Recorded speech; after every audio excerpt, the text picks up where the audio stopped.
Welcome back to the vlog. We're going to be off at Capital Casino playing a little 1-3. This is the beginning of the month of August, and I'm really looking forward to running better and playing better. So sit back, relax, enjoy. Here it comes.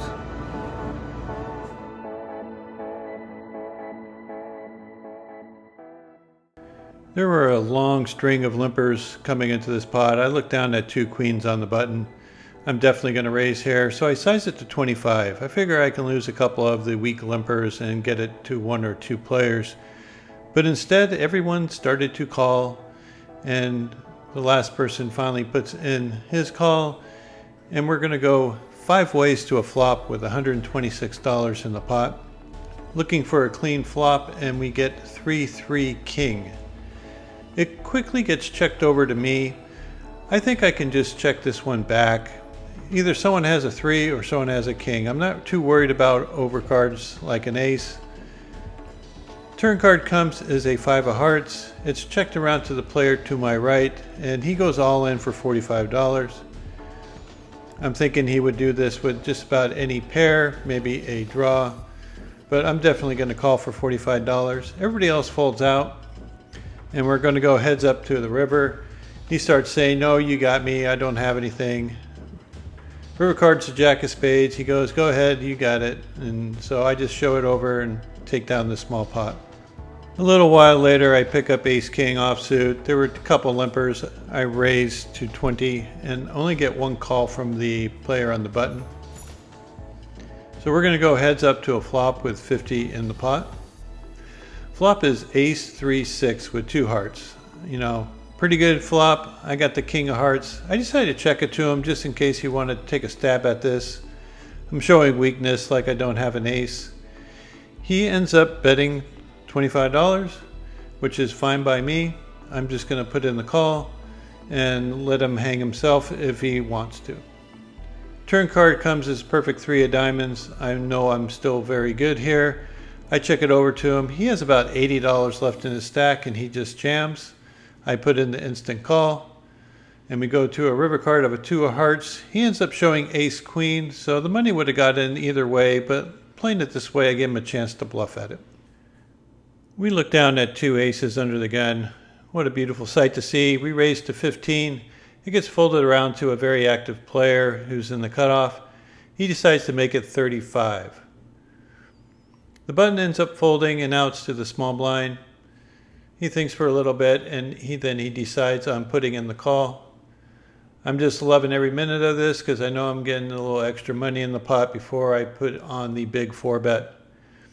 The big blind also thinks he's priced in, so he ends up putting in the 35 also.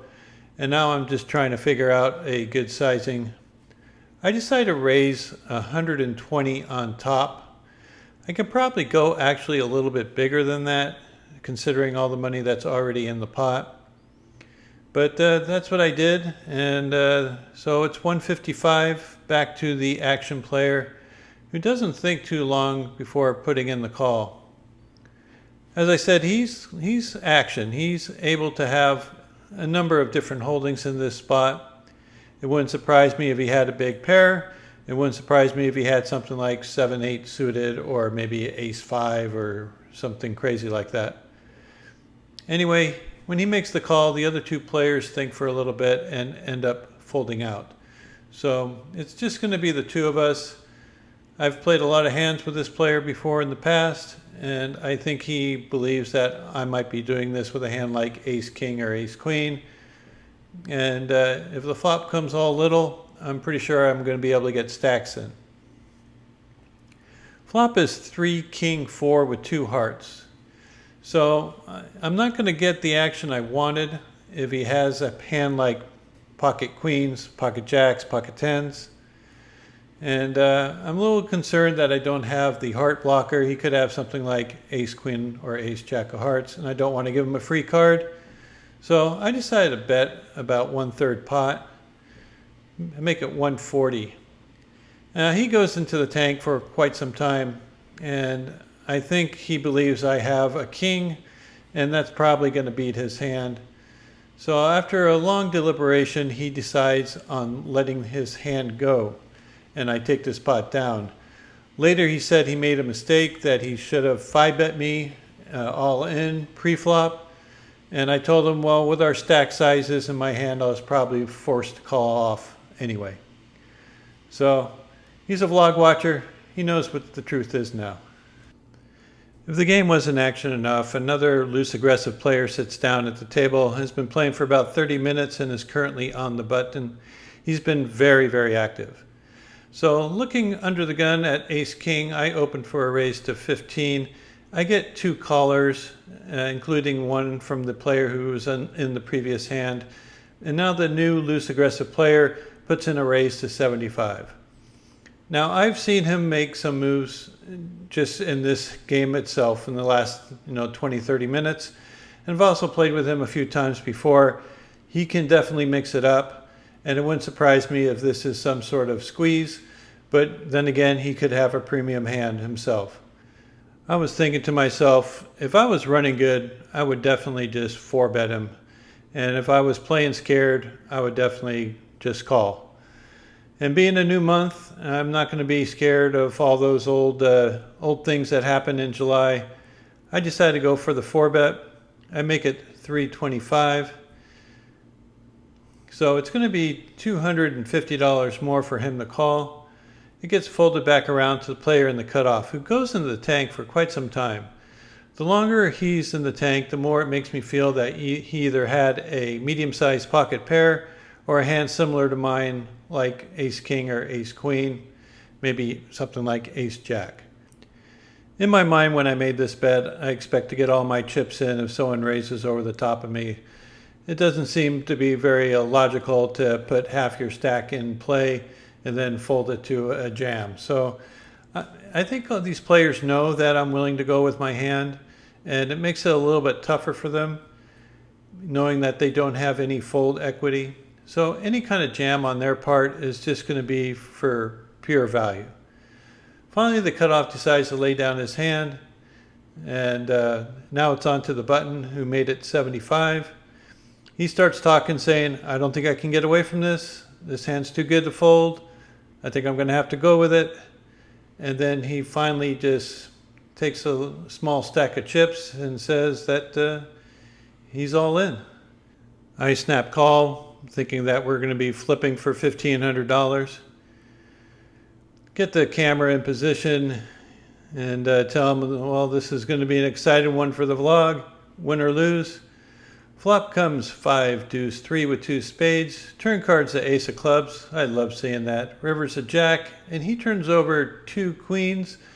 I think my opponent played the hand fine. I think either way, whether he just flatted me or whether he jammed on me, all the chips were going to get in. I'm not folding once I see a 5-3 deuce flop with 2 overs and a gutter.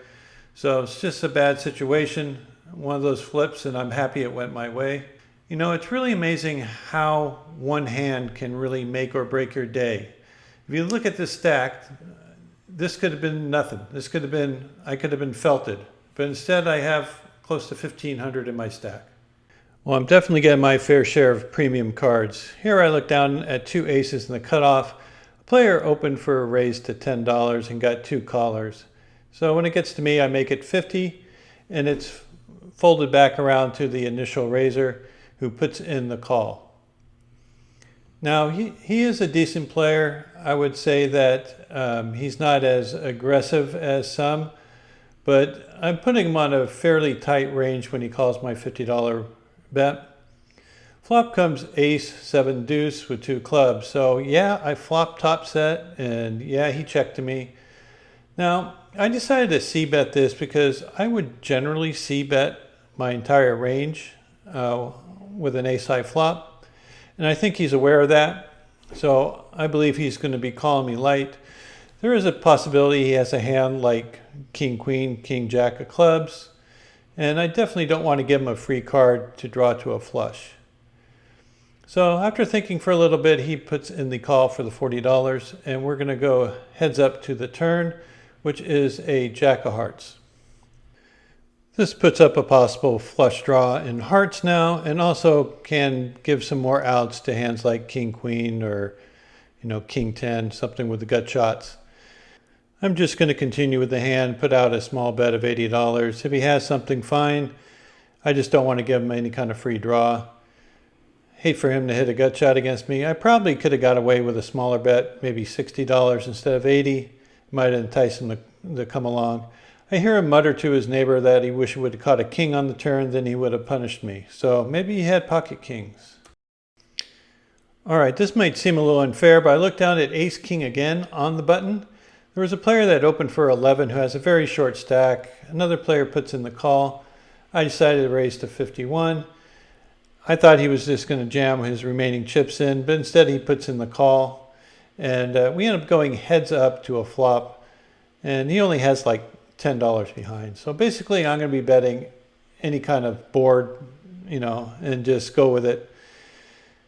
He's a good guy and we joke around a lot. And he's saying that, he has me before the flop, that I'm in trouble. And I said, I don't think so. Anyway, we see a flop that definitely does not hit any of our hands. It comes 4-9-4 with two hearts. He checks to me and I said, are you going to fold for $10? And he said, yeah. And I put in the $10. He goes, well, I should fold, but I'm going to call. So he puts in the call. And we get a run out. And of course, we're running hot. We turn cards an ace and then a river card's a king on top of it. So we win this another small one. We play in aces and ace king. Well, that's easy. I go, well, I do play other hands. For example, this hand I had jack 9 suited. I open for a raise, get a flop. Of course, it's jack high. I'm running hot. Player checks to me. I put out a continuation bet, and it's quickly folded around. I can't help the hands I've been dealt. I can just play them the best way I know how. So I got dealt a ton of premium hands in these sessions, and that's just the way it was. But I did play other hands. They just were very small pots like this. Here's another example. I have 6-7 of clubs. There's a $6 straddle. I opened for 21 in middle position. End up getting two callers. One from the person in the cutoff, and the other was the straddler. So we're going to go three ways to a flop with $67 in the pot. The flop is a very good one for my range. It comes ace, queen, 4 with two diamonds. First player checks. I decided to be cautious and check this one back. Player in the cutoff also puts in the check. I really don't think anyone has anything at this point. The turn card comes as a 3 of hearts. First person checks again. I decide to go with like a delayed c-bet of $50. I don't think anyone has anything, and this definitely looks like it crushes my range. Player in the cutoff puts in the fold, and so does the player who is under the gun who put in the straddle. So we take another one down, and I show it just to let them know that I don't always have aces. All right, we're back to having strong hands again, this time two tens in middle position. There is a $6 straddle. I opened to 21 again and end up getting one caller from the player in the low jack. So we're going to end up going heads up to a flop with 52 in the pot.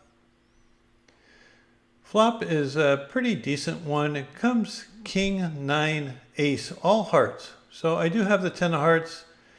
I'm going to lead with this with a small c-bet. I would do this with the majority of my range. He puts in the quick call. Turn card comes as 8 of hearts. We make our flush. I think the best option here is to check it over to him. Give him a chance to bluff at it. And if he has a hand like a queen of hearts or a jack of hearts, he's just going to get paid off either way. I check. He bets $40 and I put in the call. River card comes, pairs the king. I check again. He slows down and rolls over ace, 10 of spades. So even when I get out flopped, I catch up. So day is going perfectly. If you keep catching cards like this, I'm going to be out of a consulting job. All right, I know this is hard to believe, but here we go again. Ace king in middle position. There's a $10 straddle. I opened for 30. I get a call from the player on my left and the one directly after him for the 30. It comes back around to the big blind who also puts in the 30. The straddler ends up putting in the fold, and we're going to go four ways to a flop. The Player to my left was asking some questions of the dealer, whether the pot was right and whether everyone had the proper number of chips in there. So the dealer had to take a second to explain that everything was okay and that the player in question was not involved in the hand and didn't owe any chips. Flop is, of course, king high, rainbow, perfect flop, king 10-5, big blind checks. I decided to bet 80 here. Player on my direct left grabs all his chips and slides them into the pot. The only real hand I'm concerned with is maybe a king 10 suited hand, or perhaps pocket 10s or pocket 5s. Those are the only really things that I have any concern about, but with his stack size, I'm definitely not going anywhere. I put in the call, and we're going to end up getting to see a run out. He asked me if I had pocket kings, and I said, no, I don't have pocket kings. And he goes, good. And we see a turn card of a 5 of hearts, which makes me feel a lot better because now I'm not so concerned with a hand like pocket 5s. And the river card comes as a 8 of hearts. He says he has a king and shows king, queen of hearts, and I take this one down with my kicker. So I think I ran probably as good as you can run with the hands I was dealt, which were all really good hands. I might have lost some value in a few spots, might have been able to squeeze out a few more dollars here and there, but overall I'm very pleased with the results, and I don't think I lost more than, say, $50 on any hand during the entire week. It seemed like whenever I was in trouble, I was able to, get out of the way. And whenever I had something that was a winning hand, I seemed to always, get right in there. So I ran well. I think I played a lot better than I did the previous couple weeks. And I'm really happy with the results. But I think the key to the whole week was winning that flip with ace king against the 2 queens. No doubt about it, the hand could have gone either way. I was lucky to win it, and it made for a very comfortable week. If it went the other way, this might have all turned out differently. Anyway, thanks for watching, guys. I really do appreciate your support, and we'll see you next time.